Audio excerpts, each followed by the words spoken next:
闹饥荒那年，爹把娘拖去菜市场换了10斤小麦。阿女去京城找镇北侯聂渊，他是你亲爹，他会养你的。娘，我到了。侯爷回来了。你是聂渊？我娘是苏青雨，她说你是我亲爹。一个偷人下堂复生的贱皮子，竟妄想是本侯的主。我娘没偷人，她是被害的。回去告诉他，就算你是本侯的主，只要是他生的，就不配入我聂家的门。那可以将我当个乞丐，给我1文钱吗？我想去买个馒头，我已经3天没吃东西了。若想借此讹钱，就让他亲自来讹。呸！看什么看？侯爷说了，你不配入侯府，赶紧滚！娘骗人，聂渊根本不认我。他有那样昂贵的汗血宝马，却不肯给我1文钱，还说若想要钱，就让娘亲自来。可娘已经死了呀，被爹卖到菜市，香消玉殒。娘，我好饿。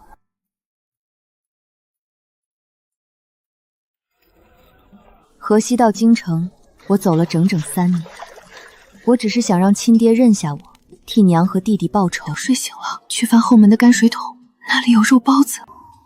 咦，这儿有个姑娘，嘿，正好西兰院的老鸨要找几个10来岁的嫩雏。放开我！进了这巷子，天王老子也救不了你。走，带回去洗干净。你们在干什么？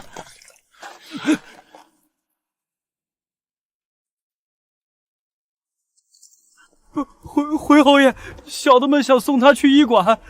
哼，送医？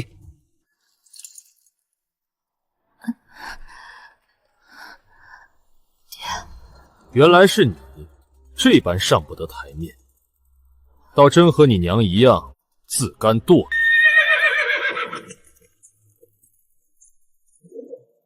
他刚才叫侯爷爹。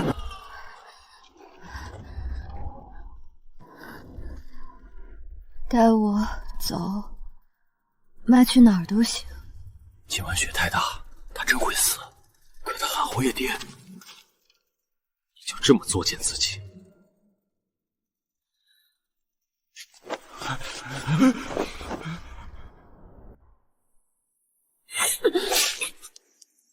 你不让我活，那就和我一起死。侯爷，侯爷，这双眼倒有几分本侯的血性。本侯何时说过不让你活？你们都不让我活，那就谁都别活。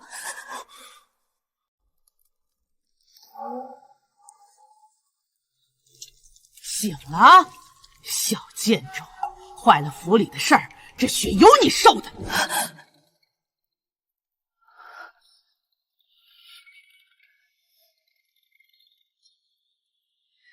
贱人生的贱皮子，还想让我伺候你？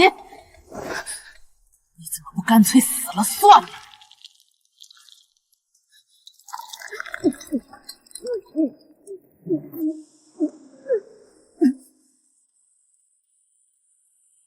哎呦！这个该死的贱皮子，当初就该给那贱人下红花，把你一并留了。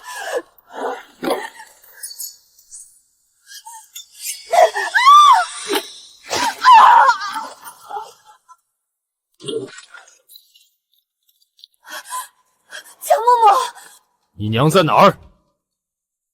侯道要去问问他，交出你这副恶毒模样的。这婆子该杀。江嬷嬷好心照看你，已经这样恩将仇报，你娘那股恶毒劲儿，你倒学了个10成。你若不是侯爷的骨血，我绝饶不了你。本侯有你这样的女儿，简直是家门不幸。我饿了2日，他给我灌的是冷凝的猪油汤，分明是想要我的命。那婆子确实有问题，但苏软软并不知情，而且她还是你亲小姨。你的心头好，自然什么都无辜。胡说什么？她夫君早亡，被婆家赶出来，只是暂住侯府。你别和你娘一样，总爱胡思乱想。胡思乱想，孩子都生了，还装什么清白烈女？你娘到底在哪儿？本侯非弄死她不可！她早死。孽女，诅咒生母的话也能张口就来。她确实死了，河西大旱，被卖入菜市。休要再胡说！明日便带本侯去找她。生要见人，死要见尸。本侯倒要看看，离了本侯，她和那个奸夫能过上什么好日子？好日子？你眼里的背叛，是他拿命换我的活路。饿了不会说，非要把自己折腾成这样，想叫本侯心软？我说了，侯爷，在你还没认我前，我求过你，你能不能把我当个乞丐，给我1文钱买个馒头？住口！别再一口一个侯爷叫爹。怎么，哑巴了？不愿意？那便继续饿着。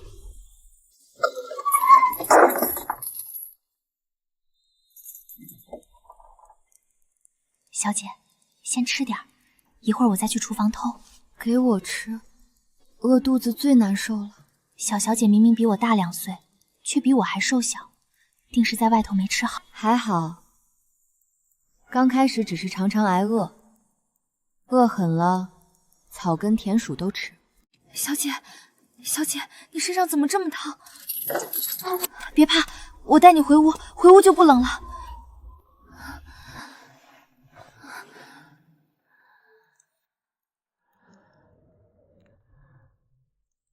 我是不是很恶心？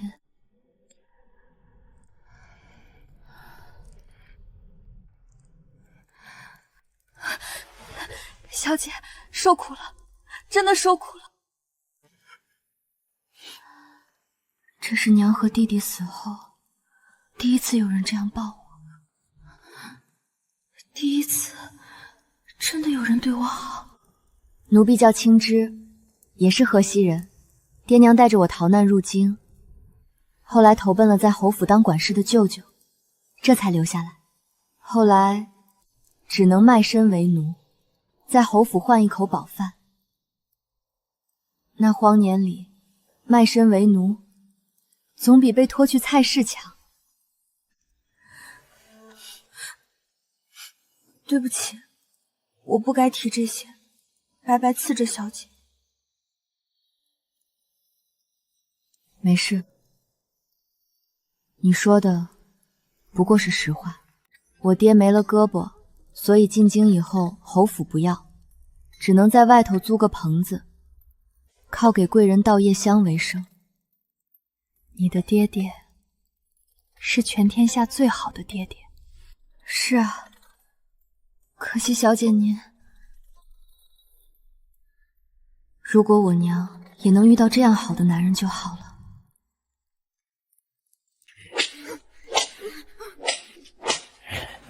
不肯生，他们花钱买你回来，就是让你下崽儿的。求求你，别当着孩子的面。不从，那老子现在就放开他！乖阿如，吃了糖就不苦了。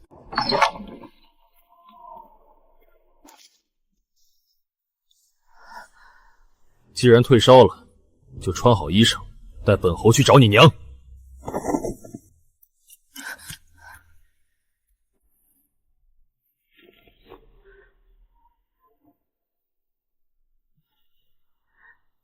侯爷，小姐这身衣裳太宽了，也太漏风了。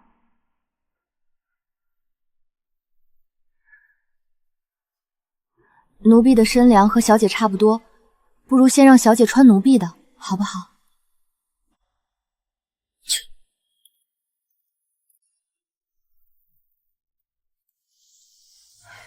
侯爷，这哪里像18岁的姑娘？您看这孩子，皮包骨头，身上都没2两肉，哪里撑得起那些金丝绣花裙？哼，你娘为了叫本侯怜惜你，还真是无所不用其极。去拿和珅的便是。是，民妇这就去取小些的款式。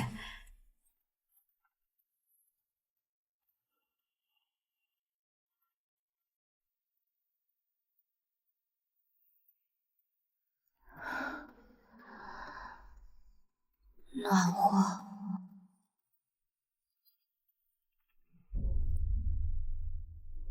哟，这孩子身上的料子可真精细。侯爷还是大方，哪怕姐姐那般待您，您还是如此心软，倒显得我这做小姨的多余操心了。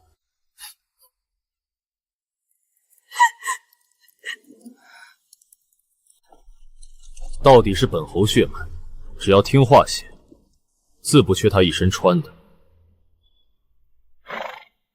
世上相像之人极多，这孩子虽和侯爷有几分相似，但瞧这身目，怕是连15都不到吧？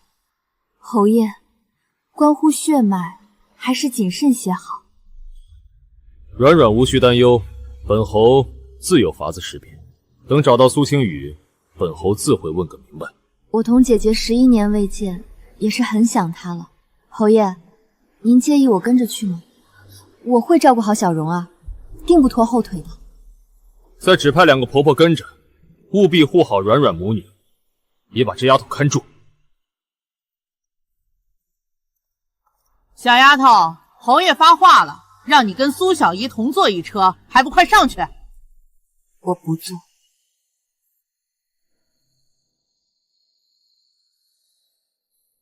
理由？我怕他掐死孩子栽赃我，更怕我一时没忍住，亲手一刀捅死他。你果然跟狄姐一样，是个蛇蝎心肠。你这样的人，怎么可能是侯爷的孩子？定是狄姐当年在外寻了野男人，后来生的孽种。我蛇蝎心肠，那你晚上最好别睡沉，说不准我便亲自去找你。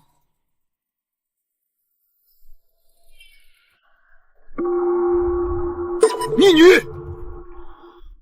上来！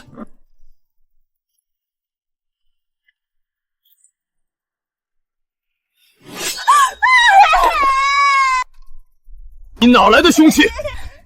原本那把被你收了，这是我昨晚砸碎汤碗刚磨的，磨了一整宿，顺手得很。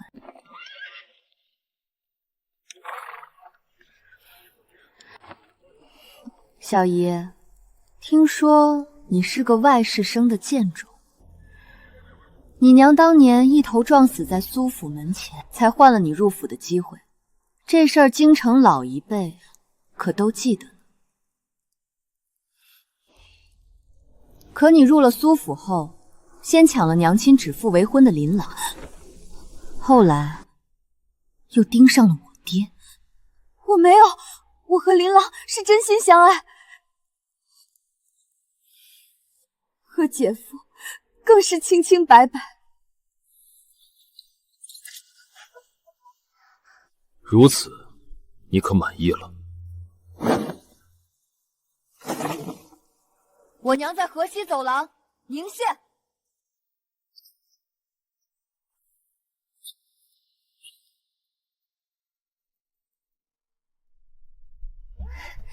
给侯爷添乱了，还特意换了车。无妨，怪只怪苏青雨没教好他。据说河西走廊离长安有2月路程，但这段路我之前却走了整整3年。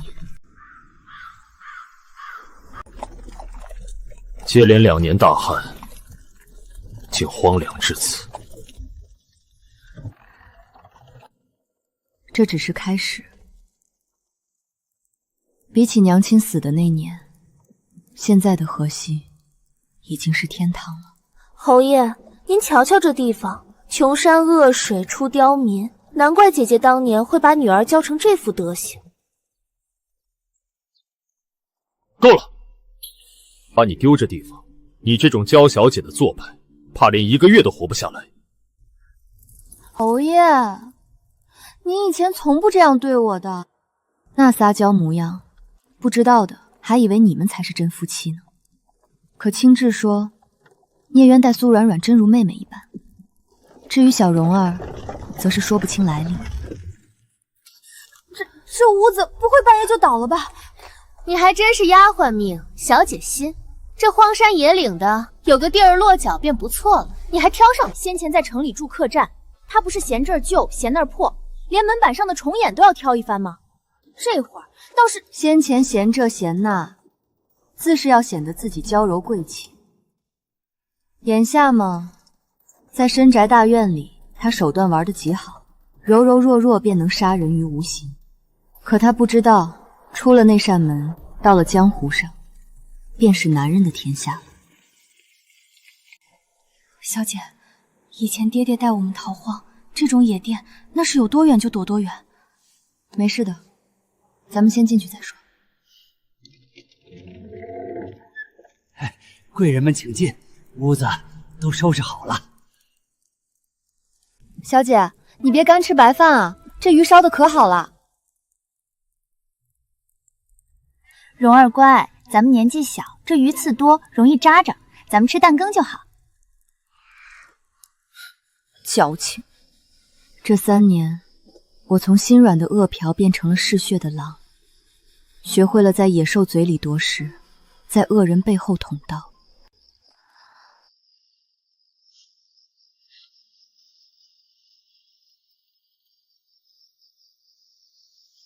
小姐，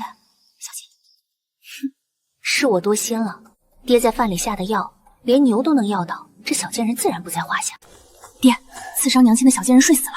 闺女大可放心，爹下的药，除了1年前被那个狡猾的小乞丐摆了一掌，便从没失败过。解药。这害娘被赶出侯府的小贱人，该接受她的报应。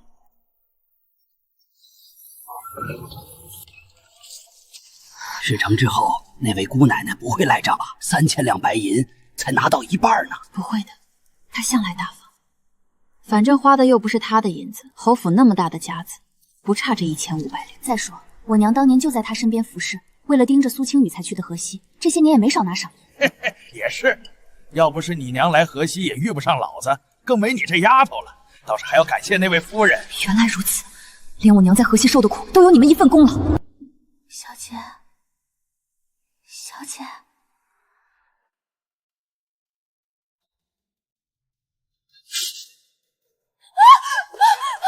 小姐，你在干什么？是想砍了这个珠子？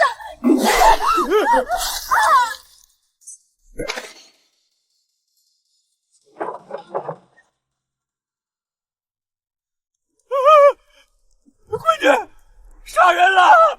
杀人了！快来人呐！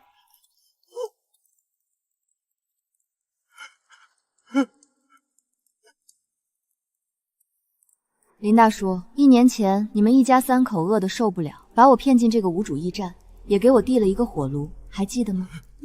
你是那个小乞丐？是啊，那个火炉的气味和今日的一模一样，曼陀罗的味道真的叫人难忘呢。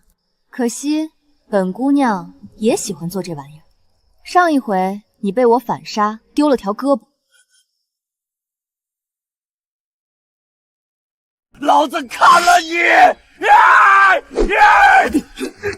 找死！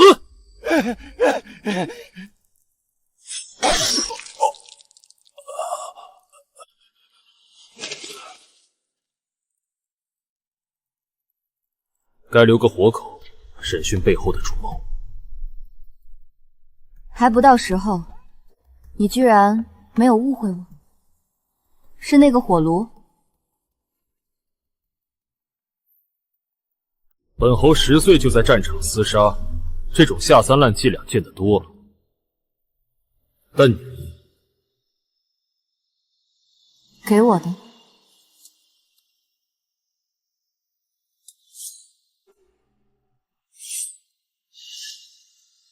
心性和狠劲都好。若你是个男孩，本侯也算后继有人。对了，你还没告诉本侯，你叫什么名字？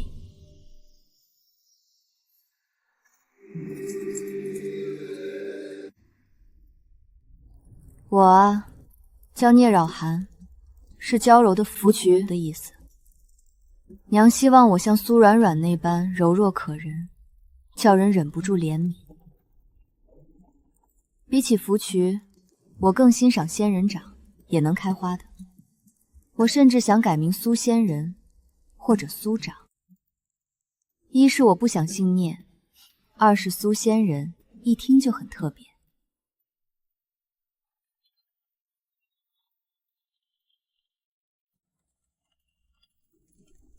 以后你就叫苏仙人。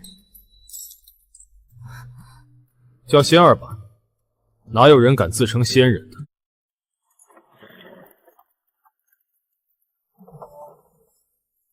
也是，苏仙人这个名字还是留给我自己吧。看什么看？小心把你们眼珠子挖出来！这些人好生古怪。很快就要见到青羽了，你避嫌些，免得再叫他误会。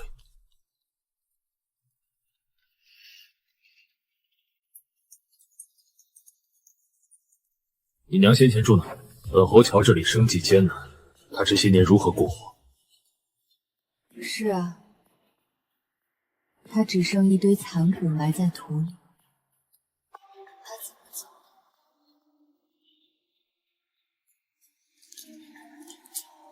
这是娘最后能给你们的水了。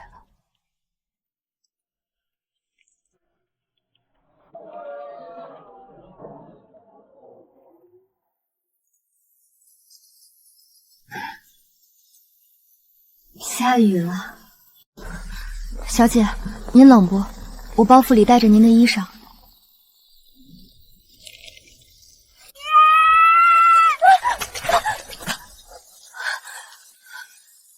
侯爷，我扭到脚了，刚才好像谁绊了我一下。快些带本侯去见你娘。这么想见他？好了，我这就带你去见他。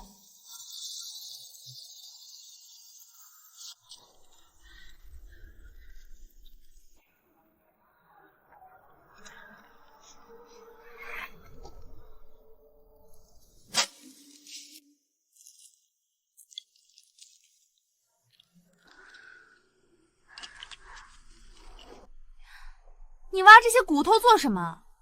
脏死了！都是什么怪癖啊？狄姐喜欢养蛇，你喜欢收藏骨头，真是一个比一个恶心。苏软软，你这辈子吃过最大的苦，也不过是缺了顿燕窝。你哪里认得出五谷，又哪里分得分这是什么东西的骨头？一会儿你会知道的。故弄玄虚。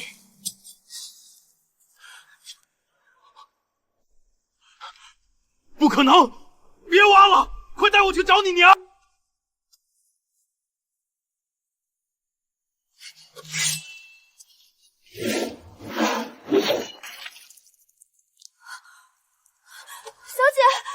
小姐太冲动，刺伤侯爷没什么，反正他肉厚血多。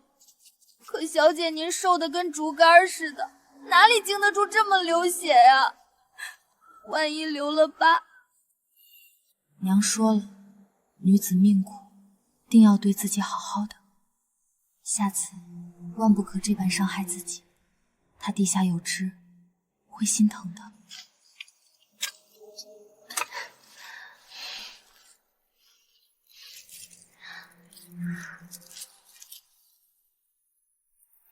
爹爹，甜甜，还是蓉儿乖。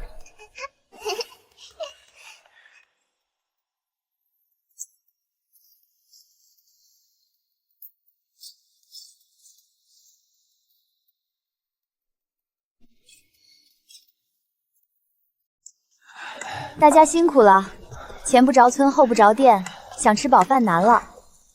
来，先吃颗糖顶一顶。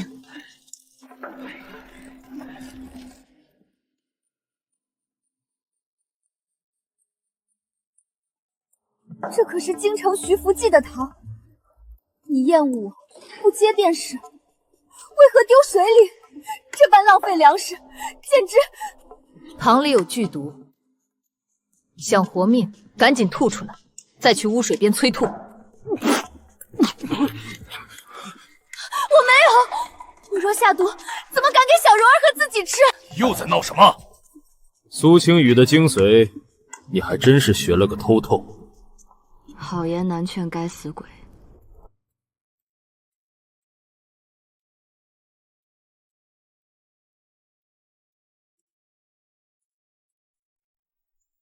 这些骨头是谁的？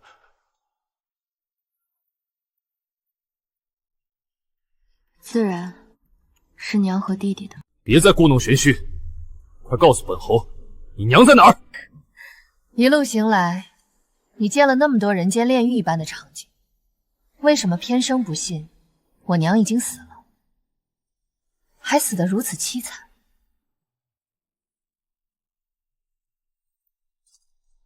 别再撒谎了，你娘是不是故意让你引我们来这里？她到底想干什么？还是只为了耍本侯？谁在门外吵吵？活腻了！侯爷，你是？侯爷，这不是嫡姐的奸夫，也就是我现在的姐夫朱大虎吗？对对，没成想侯爷现在是咱妹夫了，是不？哎呦！苏青雨，你跟本侯出来！当年你就是为了这么个男人不要本侯，你走的那般趾高气昂，就是为了住这种破院子，过这种连顿饱饭都吃不上的日子。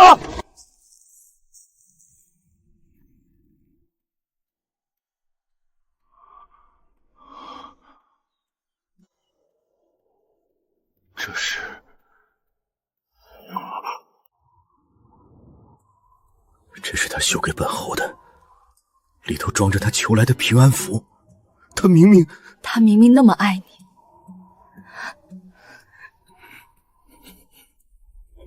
可你只是瞧见他和这个狗男人滚在一起，便认定是他偷人，让他滚。他明明对你说是苏软软收买了人欺辱他，可你说他撒谎。侯爷，是姐姐冤枉我。对，死丫头，你娘说什么你都信。明明是她见我勇猛英武，非要和我一度春宵，后来也是她硬要跟我走的。是吗？不是他被赶出侯府后，你用放了米粉的布巾迷晕他，将他带出京城的？就是他自愿和我走的。你这吃里扒外死丫头，不要瞎说！果然不是自己的种，就……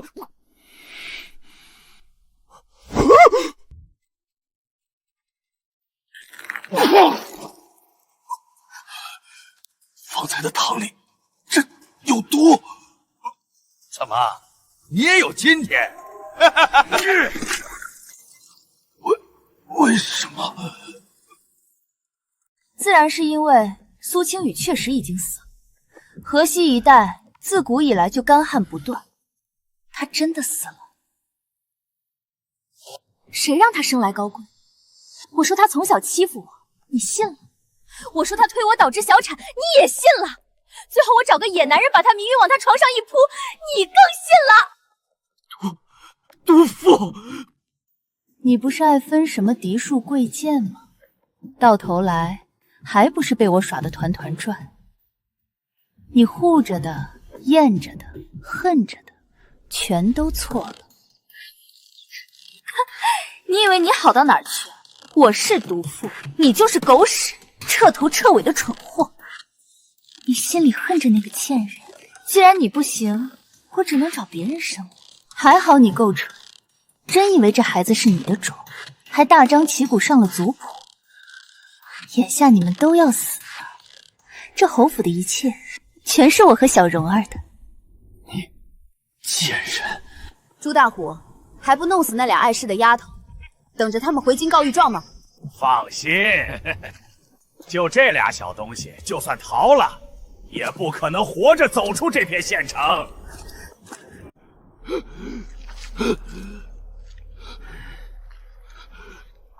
跑，快跑！河西这一带的娃儿，就没几个不凶悍的。放京城去确实唬人，但在老子面前，好晕。你什么时候下的药？是那些白色的粉末？药效到了，该清算了。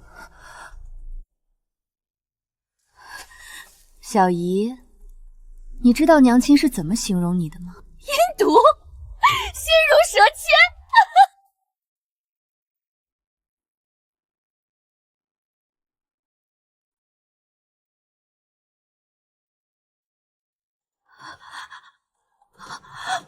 娘说她的妹妹小时候像个瓷娃娃，是天底下最好的，像一朵洁白的芙蕖。知道妹妹瞧上自己的未婚夫，她心甘情愿让了。他真这么说？他说你只是失去了夫君，影响了心性，到后来都觉得你只是个被宠坏的孩子。他真蠢，对吧？他的一时心软，换来的是被掠到这河西地狱，被朱大虎当牲口一样折磨。你的五官确实有娘的影子，可惜心是烂透的。他这些年的遭遇，你定知道吧？朱大虎这些年一直把他转来转去，逼着他替别人生养孩子。这么多年，我看着他像被困住一样，一个接一个的生下孩子。你们要干什么？你不是觊觎我娘的人生吗？那就去享受她经历过的那8年。还愣着干什么？你们敢！这些贱民！走开！你们这些贱民，别敢救我！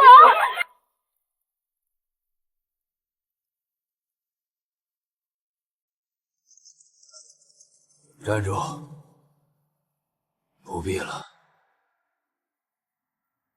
不过是罪有应得。姐姐，为什么不直接杀了他？他比苏软软好不了多少。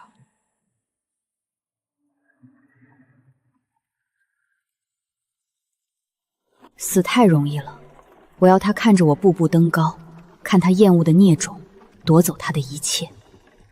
还不到时候，待我羽翼丰满，能为你遮风避雨时，就是他的死期。老奴给大小姐见礼了，只是侯爷有令，宁县之事尚未查明，大小姐身后的那个东西不干不净，怕是会冲撞了府里的文曲星。不干不净，福伯，你在这侯府伺候了30年，竟连谁是主子，谁是赃物都分不清了吗？侯府规矩，侯爷的威令，你也敢质疑？老奴只听命于侯爷和苏夫人。苏夫人虽在宁县失踪，但她的规矩还在。这骨灰坛子绝不能入侯府正门，此乃丧气之物。这里面是我娘苏青雨，是镇北侯明媒正娶进入总府的原配嫡妻。尔等奴才敢说原配夫人的遗骨是赃物？少拿先夫人压我！现在这府里，苏软软夫人才是有实权的。大小姐若是执意如此，老奴只能按规矩，请您走后门偏角了。这是侯爷的贴身兵器伏虎。聂渊亲口所授，许我便宜行事。福，睁开你的狗眼看清楚，见此刀如见侯爷，你若再敢拦我，这把刀今日便能先替侯爷清了你这个吃里扒外的恶奴。姐，你瞧他们那副样子，先前还说你是野种，现在连屁都不敢放一个。小仙儿，记住了，在这侯府，尊严不是求来的，是杀出来的。他们怕的不是我，是这把刀后的权力。而我要做的，是让他们以后看到我，比看到这把刀更怕。大小姐，老奴该死，老奴老眼昏花。侯爷在书房静养，已经吩咐了，您的住处安排在最偏远的冷香阁。苏软软以前住哪儿？夫人，苏夫人以前住在主院的静心院，那是府里风水最好的地方。从现在起，我住静心院。可那是……至于苏软软那些安撒东西，半个时辰内全部扔出去烧了。大小姐，这使不得呀！苏夫人虽然，可侯爷还没发话。听不懂吗？我说，扔出去，烧了。是。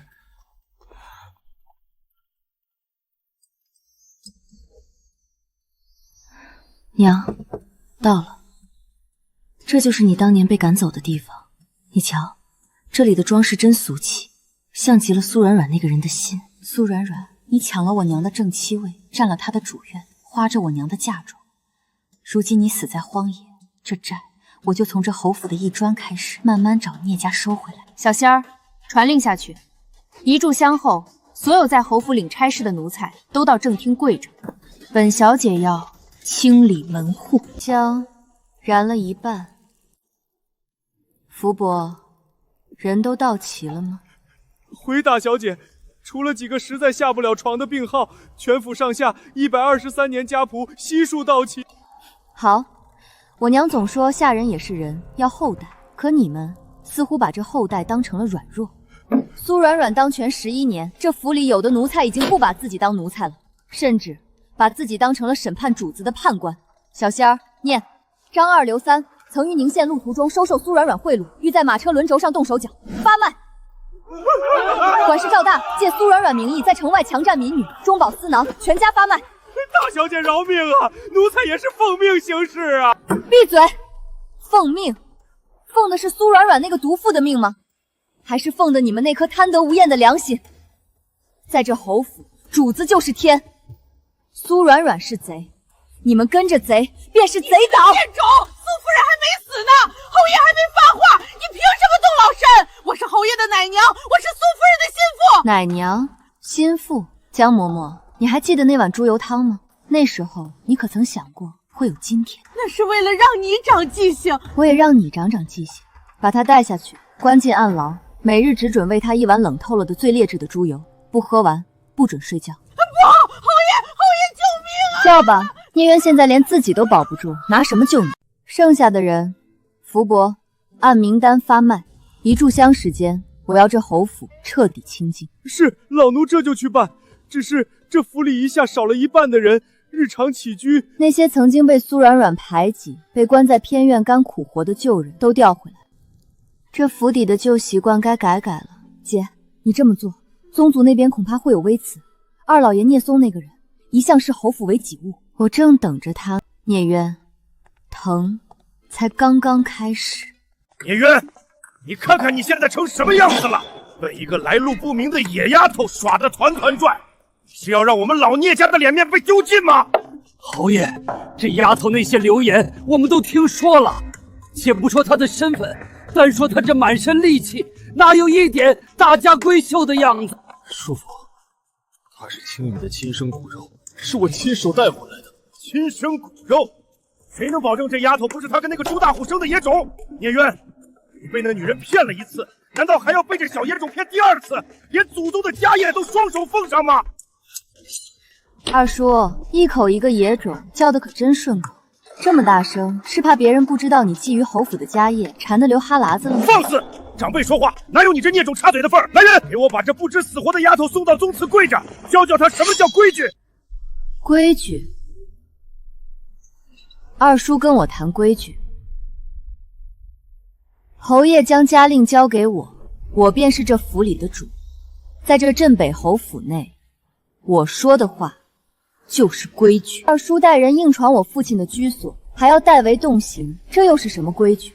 难不成二叔是想趁着我爹大病初愈，直接将这侯府改叫松了？你竟敢挑拨侯爷兄弟情分！我们今日来是为了拨乱反正，我们要联名上书，收回你的嫡女身份。大哥，你若还清醒，就立刻把这令收回去，否则为了聂家，我少不得要请族长出面，废了你这丧失神智的侯爷位。松，你终于把心里话说出来了，你想废了我？我是为了救聂家，你已经不配坐这个位置了。族长已经签了字，今日若不把这野丫头交出来，乱棍打死，你这侯爷的名头也到头了。爹，听到了吗？二叔等这一天，怕是等了不少年了。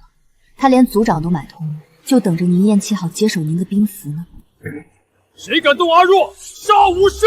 哈哈哈！聂渊，你看看这满院子还有几个人听你的？去把那个木牌子拿来。是。聂松，既然你非要谈族规，那我就让你看看什么叫真正的死无全尸。哈哈哈哈哈！怎么，连这家法牌都请出来了？那你知道不敬尊长、戏乱血脉者该当何罪？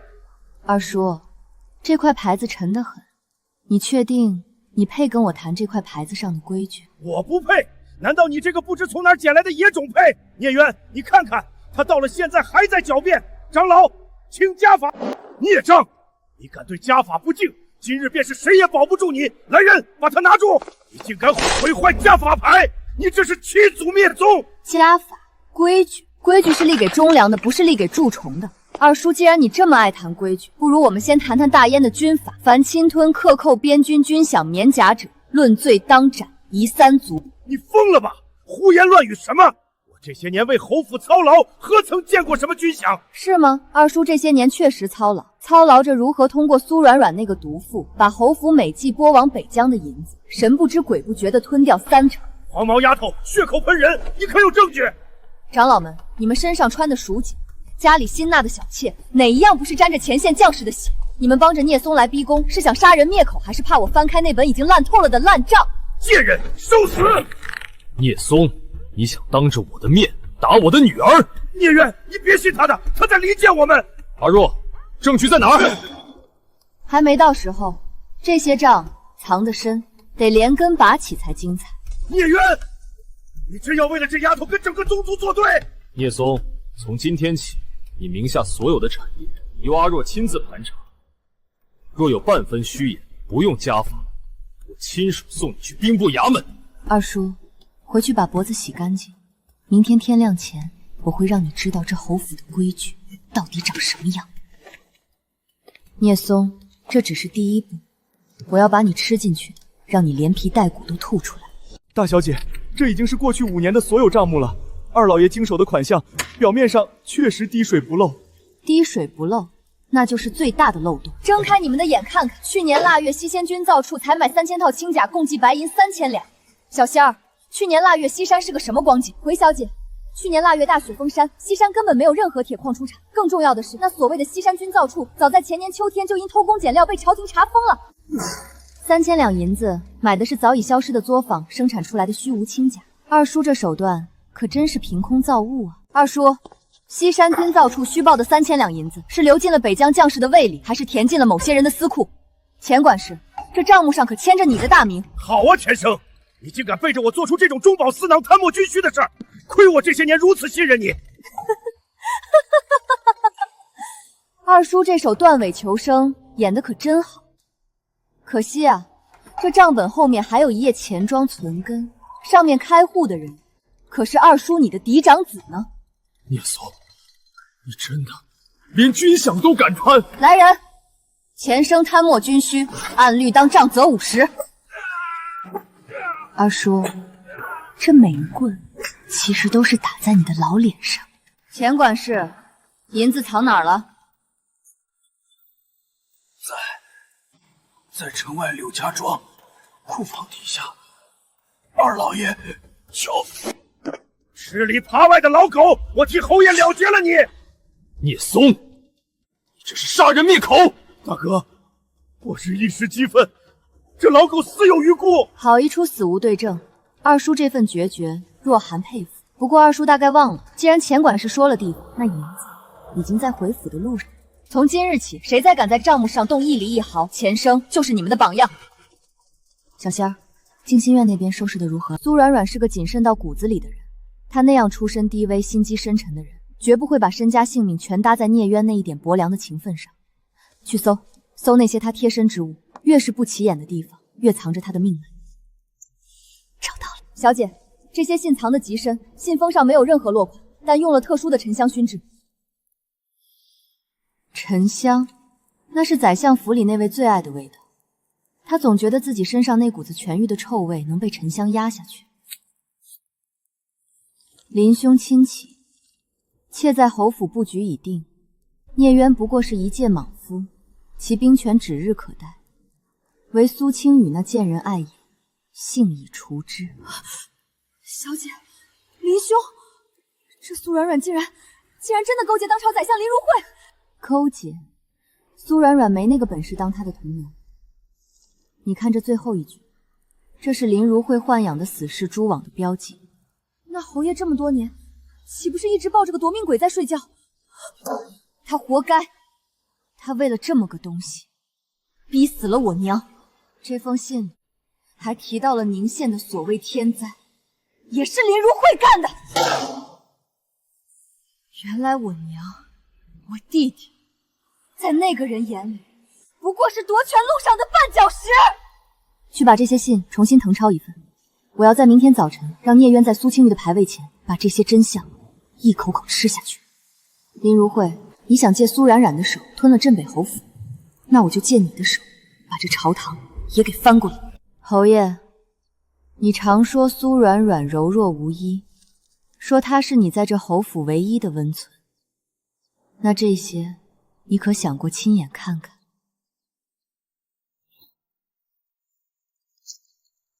阿若，他已经死了，死在宁县那些疯了的灾民手里。你还要我如何？非要将他的名声也彻底踩进泥里吗？名声？他可曾有过名声？聂渊，睁开你的狗眼看清楚，这信上的沉香气，这末尾的蛛网印记，那是当朝宰相林如慧豢养死士的标记。这不可能，这不可能！林兄亲戚，妾已在聂渊枕边潜伏10年，兵符动向，苏清雨已除。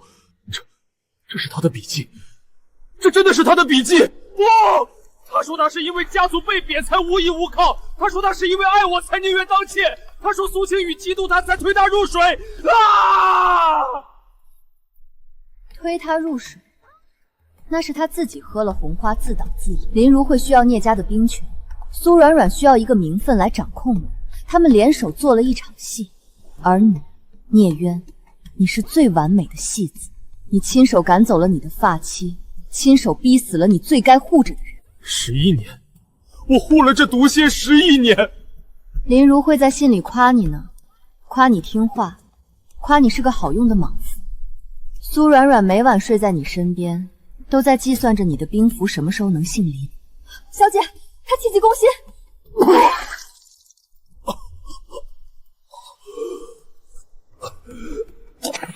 让她吐，这血不吐出来，她怎么记得住这刺骨的疼？侯爷，快请大夫，快传府医。不必，让她就这么看着这些信。聂渊，你给我记清楚，这吐出来的每一口血，都是苏冉冉对你的嘲弄。林如慧，苏冉冉这颗棋子碎了，想必你很快就会知道。小仙儿，准备笔墨。小姐，您要……我要学学这位苏夫人的笔法，给咱们那位高权重的宰相大人送一份他期待已久的临别赠礼。林如慧，这一局该我落子了。林兄，妾身已入绝境，宿遣暗哨于城郊旧关接应，妾愿献上聂家最后半枚兵符，以求脱身。林如慧看到这封信会怀疑，但半枚兵符会让她失去理智。不过这封信我要让她恰好掉进二叔手里。二爷，从苏夫人旧部身上截获的。哈哈哈哈！天不绝我，只要我先拿到那半枚兵符。哈哈哈哈哈！再把苏冉冉通敌的罪证交给林相，这镇北侯的位置，他不想给我也得给。聂二爷，信里说兵符在灌后的地砖里，你可拿到了？只要拿到东西，相爷保你接管侯府。这是我私吞军饷的明信，苏冉冉骗我。聂松，你手里拿的是贪墨军饷的铁证，嘴里喊的是救你一命的林如慧，你通敌背主，卖凶求荣。侯爷言重了，老奴不过是来寻故有遗物，既然聂二爷捷足先登，老奴告辞。来都来了，急什么？这上面有二叔私吞款项流向宰相府钱庄的印铸，你若走了，这通敌叛国的黑锅，二叔可背不动。这信是假的，才发现太晚了。都是你！我要杀了你！二叔，你这把老骨头，连我一根汗毛都碰不到。阿若，你打算怎么处置他？把他软禁在松涛院，不准见光。我要让他每天都在黑暗中听着我是如何一点点把他的党羽，把那位林相全部撕碎。父亲，您说您爱他，您说您这11年来每一刻都在恨他的背叛，其实也是在每一刻都在思念他。那这些文字您早该读一读。阿若，那是3月初7，大旱。渊，今天阿若满3岁了，我用半碗糙米换了一小块饴糖，他很开心。他问我爹爹在哪里，我说爹爹在京城，是顶天立地的英雄，一定会来接我们。那一刻，我没敢看他的眼睛，因为我知道你正抱着苏软软在侯府的百花宴上笑。别读了，我求你别读了。5月14，暴雨。朱大虎把我卖给了城东的屠户。那一夜雨好大，我跪在泥里，想起你在京城为我亲手栽下的那些鸢尾花。渊，如果你知道你的发妻正在被人典当，你还会觉得苏软软温柔可人吗？青羽，我真该死！我这双眼睛瞎了，心也黑了。死，父亲，死是这世上最容易的解脱。你死，谁来替我娘和弟弟品尝这些痛苦？从今日起，我每天都会来给你读，早、中、晚，1日3次。我要让你在每一个睡梦里，都听见我弟弟临死前的哭声，都看见我娘在地狱里向你伸出的手。小姐，这么读下去，他的精神怕是会彻底崩溃。崩溃不够，我要他的灵魂也碎成齑粉。林如慧已经盯上咱们了，一个疯了的镇北侯，远比一个心存愧疚的镇北侯更容易控制。宰相府那边有什么动静？林如慧是个老狐狸，自二叔入狱后，他立刻切断了所有联系，还反咬一口，在皇上面前上本弹劾侯府管教无方。断尾求生没那么容易，去查一个叫于正的人。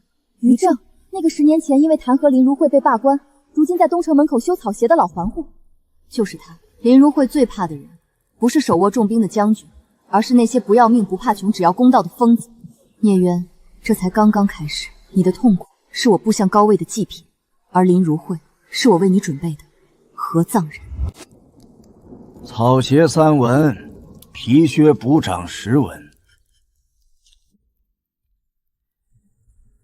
贵人走错了路，老夫这里不治人心。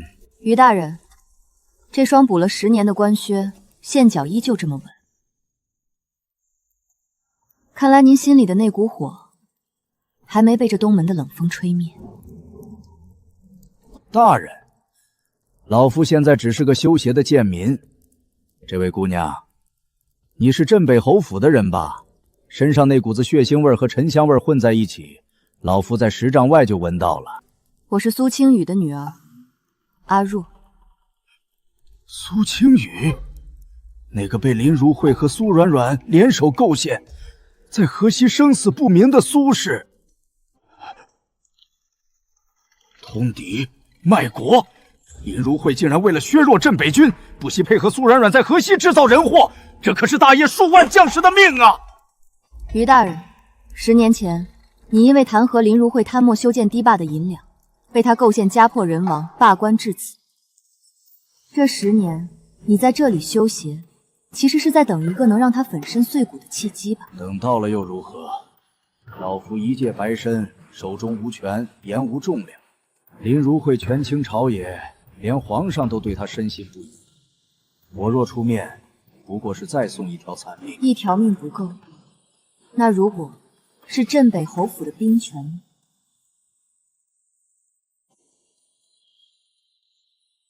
如果是我母亲苏青雨那条含冤而死的血路呢？我要洗刷苏氏冤屈，我要林如慧下地狱。于大人，你是这京城唯一一个懂官场阴私，又敢在金銮殿上指着皇帝鼻子骂的人。你缺的是刀，而我就是你的刀。这是当年你被罢官时丢在府库里的，我把它拿回来了。老夫还能穿上它吗？3天后，林如慧要在百官宴上弹劾聂家。于大人，穿上它，跟我进宫。我要你作为苏青瑜冤案的陈情官，把林如慧这些年烂透了的账，一笔一笔算个清楚。老夫这条残命便交给姑娘了，只要能看到那老贼伏法，于正愿受万箭穿心之苦。我要他众叛亲离，身败名裂。林如慧，地狱的请帖，我已经替你送到。是他，这化成灰我也认得，右耳垂那颗黑痣就是他。当年带着那群马匪闯进村子，亲手砍下我爹头颅的人就是他。冷静。他竟然没死，他居然成了宰相府的大管家！我要杀了他！我要现在就去杀了他！现在杀他，不过是死一个奴才。我要的是让他亲口说出，当年是谁指使他屠了你们苏氏满门。没用的东西！相爷吩咐了，今晚那批货要是出了差错，老子活剥了你们的皮！小仙儿，你刚才听到了吗？货。林如会在京城倒卖军需，这种脏活，定是交给他最信任的这条恶狗。李祥此人贪财好色，相府最近正在招揽粗使丫鬟。小仙儿，这是你亲手剜出他心脏的机会。你敢进那座吃人的相府吗？敢！我要在那畜生睡梦中，一刀一刀割下他的肉，祭奠我爹娘。服下它，你的脸色会变得蜡黄病态。记住，进府之后，你要找的不是李祥的命，是那本藏在相府书房密室里的百官诉。那小姐你呢？我要在外面把动静闹得再大一点。小仙儿，活着回来。阿姐放心。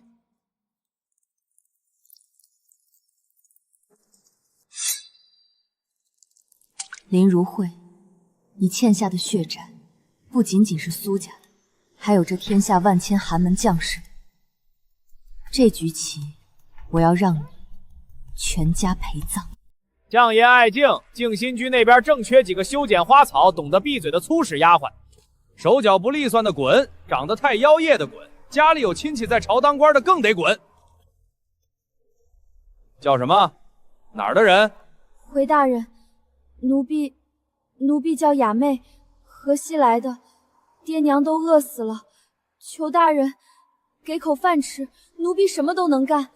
瞅点好，省得在府里勾引那些不长眼的护卫。去那边登记，领了号牌，今天就进府干活。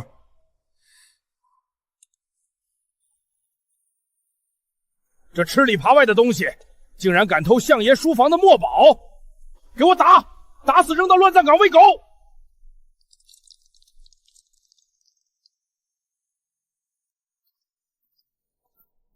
站住！新来的，叫什么？回大管家，奴婢雅妹，去花园浇水。一股子酸臭气，离远点！以后不准去正堂，脏了相爷的眼。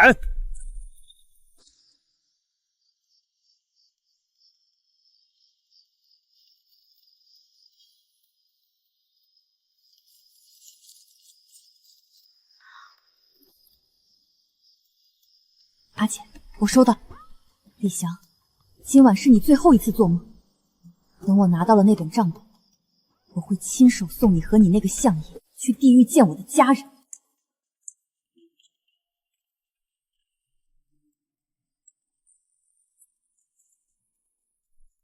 站住！雅妹，怎么又是你？相爷书房种地，平日里只有老子能进出。你这下贱胚子，谁让你进去换桌幔的？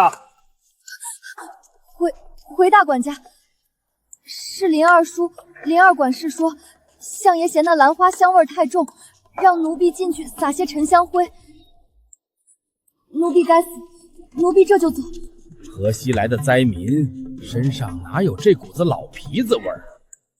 你这丫头，这双眼里的光不对劲儿。走水了，走水了！有人私闯民宅，官差办。闹得越凶越好。林如慧生平最恨被人落了面子，只要正门乱了，她的心腹必会回防。小仙儿，我为你换来的这半炷香时间，别让我失望。大管家，镇北侯府那帮疯子在正门杀人了，说是要找相爷讨说法。二管事请您赶紧带人过去压阵。聂渊那老东西真是疯了！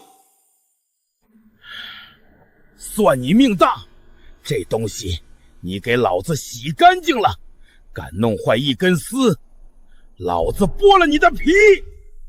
滚！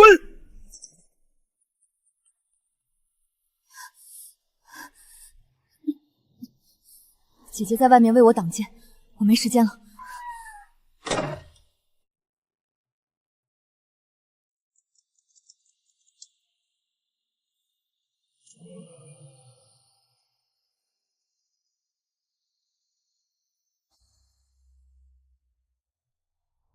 不好，是调虎离山，快回书房！苏仙儿，别慌，姐姐在外面拼命，你绝不能在最后一刻功亏一篑。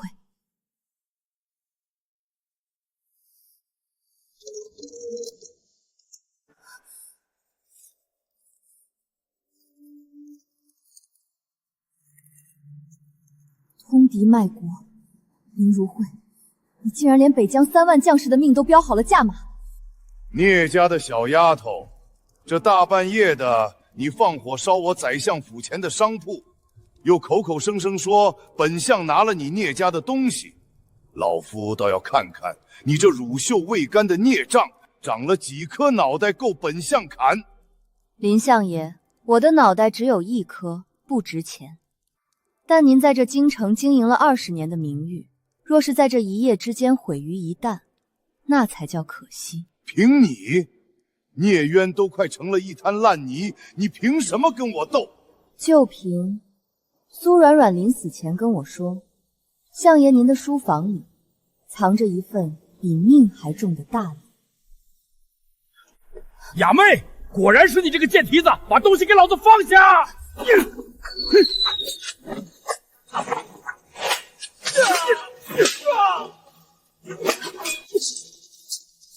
林相，看来我的东西已经拿到了。给老子杀了他，不计后果！给老子把那个拿东西的人碎尸万段！相爷，那雅妹绝非普通流民，她身手诡谲，一定是镇北侯府派来的死士。老奴该死，竟引狼入室。死？你当然该死，但你的命抵不了那份布阵图。那是本相联络北边，控制边将的命根子。若是让聂渊把这东西捅到御前，阿若，老夫倒是小瞧了这只狼崽子。他不逃不躲，反而先下手为强，抢了老夫的把柄。相爷，要不要老奴带人连夜灭了侯府？不，硬攻侯府是谋反，老夫没那么蠢。既然他想玩权谋，老夫就让他见识见识什么是真正的朝堂。他以为拿了证据就能翻天，老夫要在他开口之前，先让他变成大业朝最声名狼藉的妖孽。传本相旨意，召集所有门生，明早金銮殿，老夫要为国除害。这就是林如慧通敌的铁证，简直是丧尽天良。聂姑娘，有了此物，明日老夫便可当堂弹劾他。不。什么？林如慧在朝中经营20年，党羽遍布，皇上对她倚重太深。仅凭一张我们可以伪造的图纸，她完全可以反咬一口，说是我偷入相府，寓意构陷。阿姐，那我们昨晚白拼命了吗？不，这叫饵。林如慧是个老狐狸，她丢了命根子，一定会乱了阵脚。她唯一的选择就是恶人先告状。于大人，明日进宫，您不必急着亮剑。等他把我的罪名坐实了，等他觉得胜券在握的时候，我们再让他看看什么叫众叛亲离。父亲，明日相爷要在金銮殿上告你治家不严，纵女行凶，还要以此为由削去你的侯位。随他去吧，这爵位本就是沾满了血的。随他去？聂渊，你没资格说这话。这爵位是我娘用命换来的，是我弟弟在泥地里挣扎的代价。就算要丢，也得是由我丢，而不是被那个姓林的捡去。明日你必须上殿，哪怕是抬，我也要把你抬到金銮殿上。我要你亲眼看着我如何把害死我娘的那些鬼一个个拖下地狱。林如慧，这一战便是这大业天的终局。陛下，老臣今日不得不言。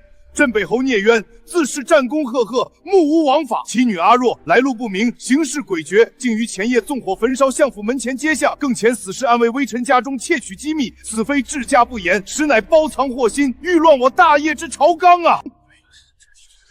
聂渊，林清所言，你可有辩解？臣治家有罪。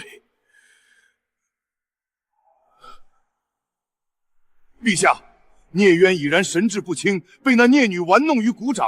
老臣恳请即刻下旨封锁镇北侯府，将那妖女阿若捉拿归案，交由刑部严审。这纵女行凶虽是重罪，但若无实据，若不以此雷霆手段正法，朝廷威严何在？天理公道何在？陛下，请看，这是臣府上管家李祥亲手抓获的纵火死士留下的供状，字字指向侯府静心院。证据确凿，不容抵赖。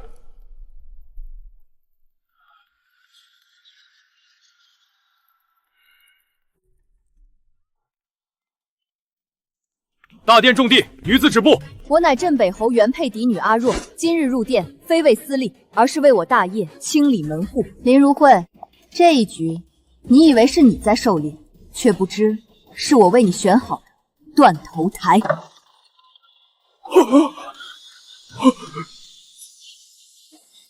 荒唐！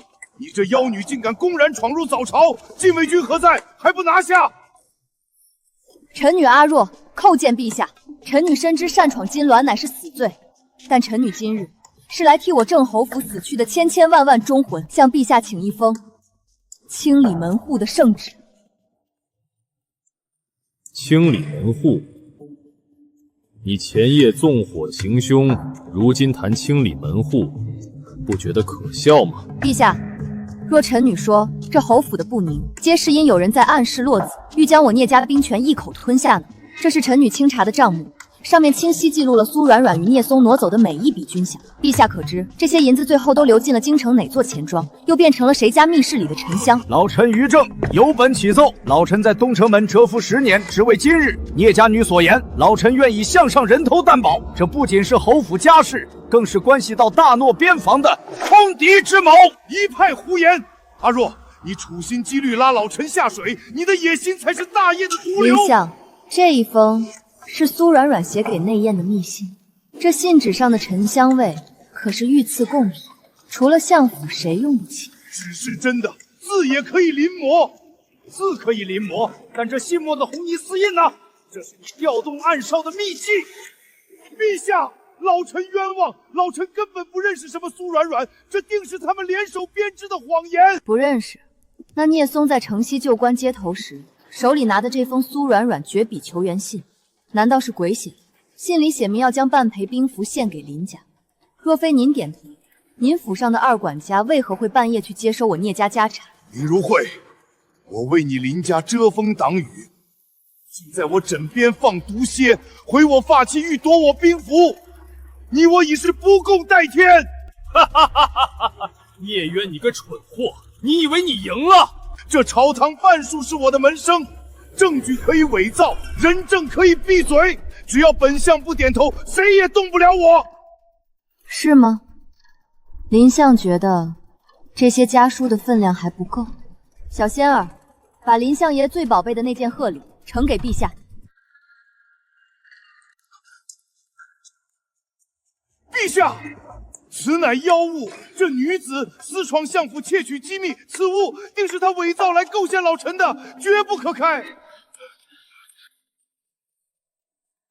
陛下，林如慧如此失态，是因为她知道这里面装的是足以让她林家九族都送上断头台的真相。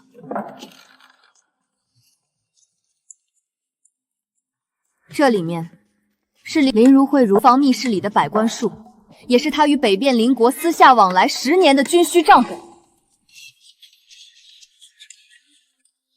这一卷详细记录了林如慧如何通过苏软软将北疆布防图分3次送出关外，每一次送图，林如慧名下的钱庄就会多出白银10万两。这不叫家事，这叫叛国。呈上来，立刻给朕呈上来！好一个林如慧，朕把边疆交给你，你把边疆卖给贼。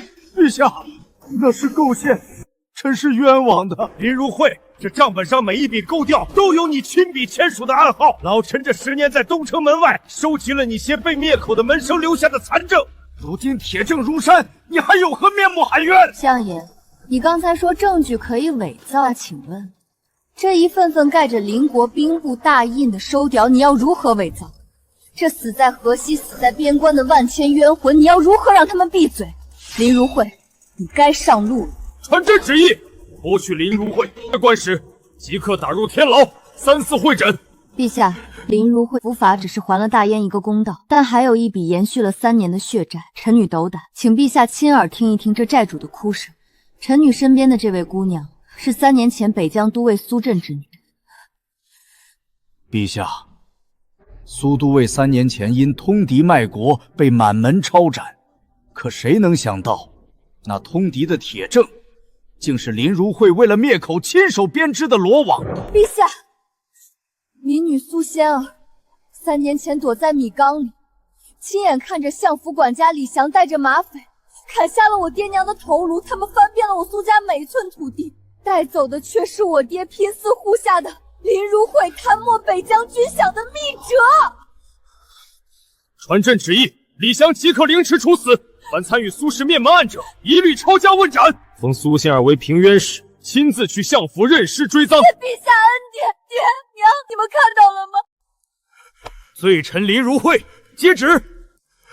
相爷，您常说这顶帽子重如千钧，非国之栋梁不能戴。如今看来，这帽子底下也不过是棵烂透了的枯木。哈哈哈哈哈哈！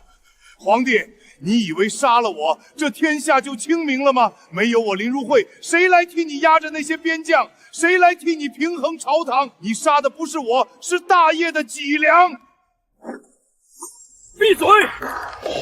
朕的脊梁若是你这般卖国求荣之辈，那大业亡了也罢。拖下去，打入死牢。林家9族收监，若有反抗，格杀勿论。阿若，老夫在阴曹地府等着你。你这样的疯子，早晚会被这权力的野火烧成灰烬。相爷走好，阴曹地府的路，苏软软和朱大虎已经替你踩平了。至于我会活得很久，长到能亲眼看着你林家的祖坟被边疆的战马踏平。林相已倒，苏氏平反，聂家女，你立了泼天的大功。朕本该重赏你，可你不仅是个女子，还是个让朕感到害怕的女子。陛下，臣女所作所为，非为赏赐，只为公道。臣女是疯子也好，是妖孽也罢，臣女手中的刀，永远只指向卖国求荣的逆贼。陛下，林氏伏法大快人心，然国有国法，家有家规。这位聂姑娘虽有奇功，但其身份至今成谜。苏氏失踪数年，如今带回一女，便说是侯府嫡女，恐难堵天下悠悠众口。更有甚者，恐会动摇侯府爵位继承之根基啊！聂渊，你是当事人，这孩子的身份，你可有绝对的把握？臣自是信他的，可当年之事确有断层。身份之争，二叔聂松觊觎掌家权时，你们谈规矩；林如慧通敌卖国时，你们谈大局。如今逆贼伏法，你们倒有闲心来谈我的血脉。聂姑娘，非我等刁难，实在是侯爵传承，事关重大，除非你敢当众滴血认亲，以正视听。滴血认亲，好，既然诸位大人非要看这出戏，那若寒便陪你们演完。这水得由我的人来备。不可，你的人备水，谁知会不会做手脚？准吗，陛下？准。传太医备金盆。遵旨。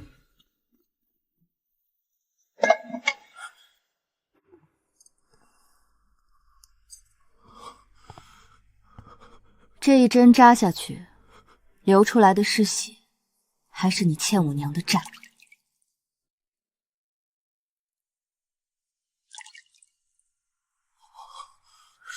融合了，竟然真的融合了！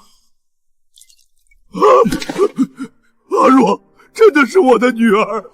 阿若，是爹对不起你。现在诸位大人还有什么要查的吗？要不要顺便查查我这骨头里流的，是不是也沾着聂家的虚伪？血脉既定，不容在意。聂氏如寒，智勇双全，实乃侯府之幸。血脉，真讽刺。我娘死在那片荒地时，血也是红的，可你们谁看了一眼？林氏一党通敌叛国，祸乱朝纲，现已伏法。此役，聂家女若寒当即首功。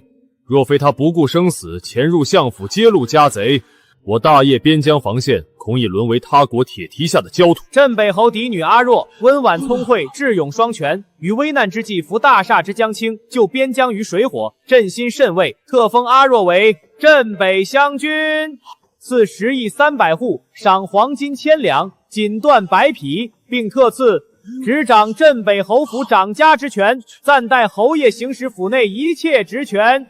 钦此。臣女阿若叩谢陛下隆恩，臣女定不负陛下重托，肃清家贼，重振侯府门风。将军，朕把镇北侯府交给你，不仅是奖励你的忠诚，更是要你替朕看好北边的门户。聂渊身体微恙，你就多费心吧。陛下放心，那些不干不净的东西，臣女会一点点清理干净。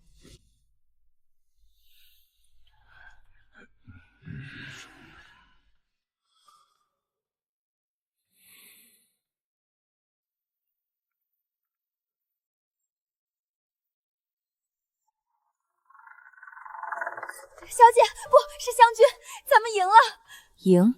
小仙儿，这只是拿到了入场的入场券。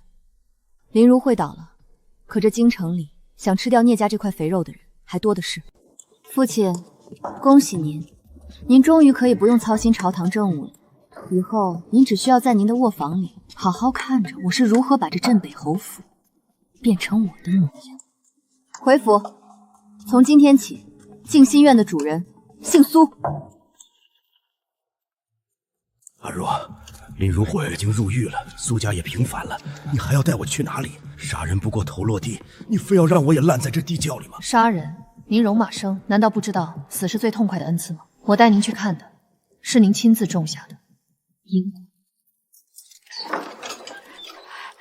好喝，真好喝！夫人的猪油汤，小贱种喝了就干净了。江嬷嬷，她怎么变成了这副德行？江嬷嬷没疯之前，曾哭着求我杀了他，可我没准。我让人每日早中晚准时喂他3碗冷透了的陈年猪油。他当年怎么对我，我就让他怎么还回来。你太可怕了，你简直是个魔鬼！魔鬼，父亲，魔鬼是不会感到疼的。而江嬷嬷，她现在每天清醒的那半个时辰里，都在地狱里煎熬。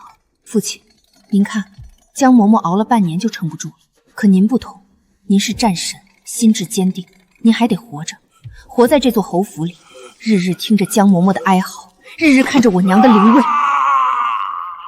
我要您长命百岁，我要您在每一口吞下的饭食里都尝到我娘流过的血，我要您在每一次闭眼时都看见阿弟被饿死时的眼睛。聂渊，这就是你后半生唯一的使命，清醒的、痛苦的看着我拿走你的一切。娘，这凌迟的每一刀，女儿都替您割准了。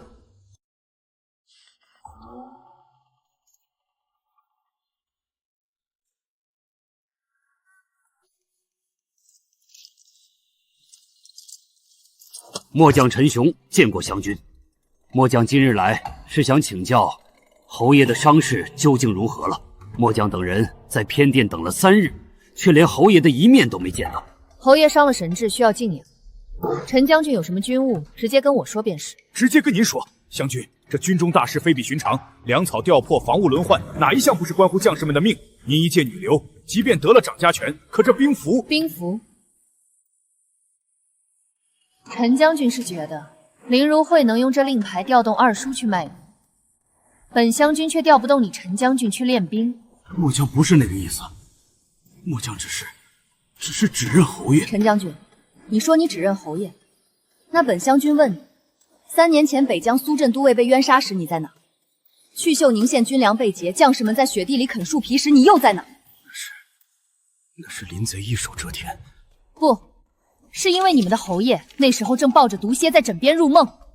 陈将军，聂家军的名声快被毁干净了。现在这侯府里除了我，没人在乎你们的军饷什么时候发，也没人在乎北疆的防线漏了多少个洞。这是林如慧私产中被截下的一部分，也是我向陛下请旨扣下的军费缺口。陈将军，你若还想带着弟兄们吃顿饱饭，就把这银子领了，然后告诉我，林如慧在军中还埋了多少根钉子。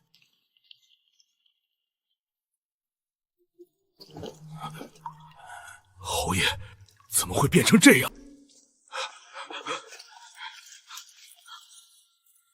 他已经碎了。陈将军，这镇北侯府的旗子不能一直倒在泥里。末将愿听湘军差遣。愿听湘军差遣。父亲，权力这东西就像有握不住的沙，既然你拿不动了，那我就替你把这大雁的河山重新握在手里。聂氏宗亲年度大祭，请主祭人镇北湘军上香。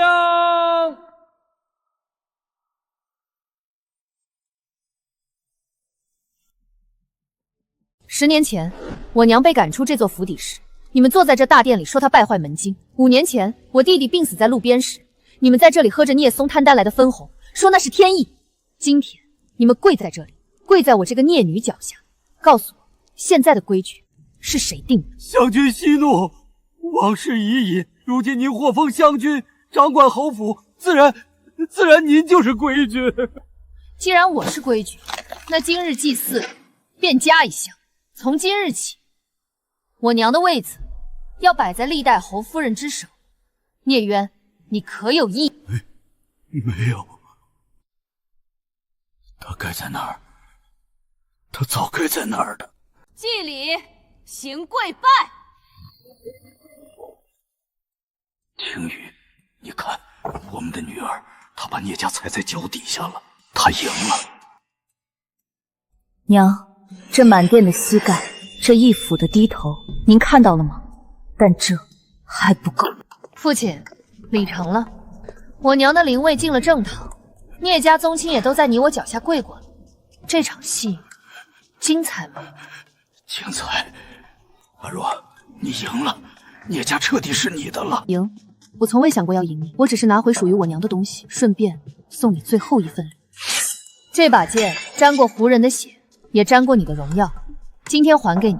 我给你2个选择：第一，拿起剑体面自裁，去地下向我娘和阿弟请罪，我会保留你最后的体面，让你葬在主位；第二，你继续像条狗一样活下去，活在我的侯府里，看着我如何改朝换代，看着你最在乎的权势一点点风化，没有尊严，只有无穷无尽的悔恨与凌迟，是死是活你自己选。死太容易了。青羽在河西熬了8年，阿弟饿死时才5岁，我若死了，岂不是太便宜我了？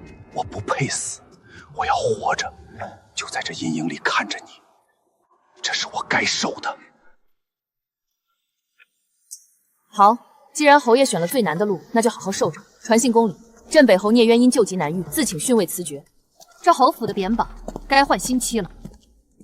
罪臣聂渊，识人不明，臣自请辞去镇北侯爵位，削发为民。然北疆不可无主，臣恳请陛下破例准许小女继承侯位，总主北疆兵权。陛下，万万不可！否极司臣乃大凶之兆，女子掌兵，边疆将士岂会听命于一介女流？陛下，这是北疆3万将士的血书，将士们只认守护大业的人，不认性别。末将陈雄带3万守军请命，愿奉聂氏诺韩为新任镇北侯。若有不服者，先问过末将手中的刀。国有栋梁不分男女，传朕旨意，聂氏恼韩受金印赐虎符，册封为新任镇北侯，即刻举行封侯大典。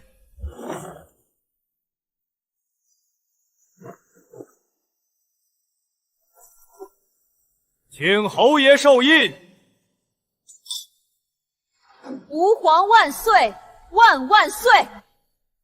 参见镇北侯，侯爷千岁。娘，阿弟，这人间最高的权位，我替你们坐上了。从今往后，再也没人能典当我的亲人，再也没人能饿死我的手足。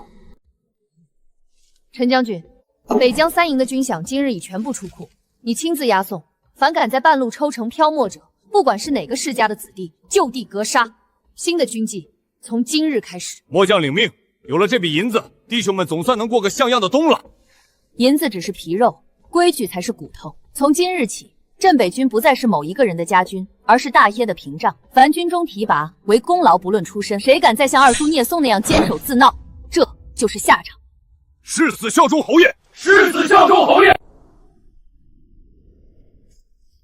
娘，一切都结束了。林如慧明日问斩，苏软软死在了灾民手里。聂渊，他现在就缩在那座您住过的院子里，像条老狗一样数着日子赎罪。您瞧，这些东西女儿都替您拿回来了。还有弟弟，女儿在京郊建了青羽慈幼局，在正中央给他立了生祠，以后会有千千万个孤儿记着你的名字。娘，他们说我是大燕最狠心的狼崽子，可是娘，我好累。